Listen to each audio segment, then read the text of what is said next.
उत्तर में हिमालय से लेकर दक्षिण में समुद्र तक फैला यह उपमहाद्वीप भारतवर्ष के नाम से ज्ञात है, जिसे महाकाव्य तथा पुराणों में भारतवर्ष अर्थात भरतों का देश तथा यहाँ के निवासियों को भारती अर्थात भरत की संतान कहा गया। भरत एक प्राचीन कबीले का नाम था। इसका उल्लेख ऋग्वेद में भी मिलता है। बाद में इसका प्रयोग देश के लिए होने लगा। प्राचीन भारतीय अपने देश को जम्बूद्वीप अर्थात जामुन वृक्षों का द्वीप कहते थे।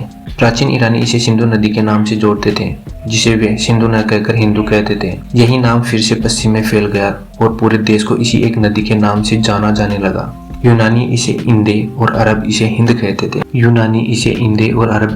कहते थे। मध्यकाल में इस देश को हिंदुस्तान कहा जाने लगा। यह शब्द भी फारसी शब्द हिंदू से बना है। यूनानी भाषा के इंदे के आधार पर अंग्रेजों ने इसे इंडिया कहने लगे। विंध्य की पर्वत श्रृंखला देश को उत्तर और दक्षिण दो भागों में बांटती है। उत्तर में इंडो यूरोपीय परिवार की भाषाएं बोलने वालों की और दक्षिण में द्रविड़ परिवार की भाषाएं बोलने वालों का बहुमत है। भारत की जनसंख्या का निर्माण जिन प्रमुख नस्लों के लोगों के मिश्रण से हुआ है वे इस प्रकार है: प्रोटो ऑस्ट्रेलियाड, पेलियो मेडिटेरियन, काकेसाइड, निग्रोइड और मंगोलियाड।